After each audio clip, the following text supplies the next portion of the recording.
Sani Buwersang nagsagawa ng multilateral maritime cooperative activity ang sandatahang lakas ng Pilipinas kasama ang military troops ng Estados Unidos, Australia at Canada sa karagatang sakop ng Exclusive Economic Zone ng Pilipinas.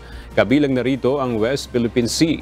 Isinagawa ang multilateral maritime cooperative activity mula kahapon, August 7 hanggang ngayong araw, August 8. Sa joint statement na inilabas kahapon, nakasaad na layon ang naturang multilateral maritime cooperative activity na maipamalas ng apat na bansa ang kanilang commitment na lalo pang mapalakas at mapatibay ang kanilang regional at international cooperation bilang suporta sa free at open Indo-Pacific.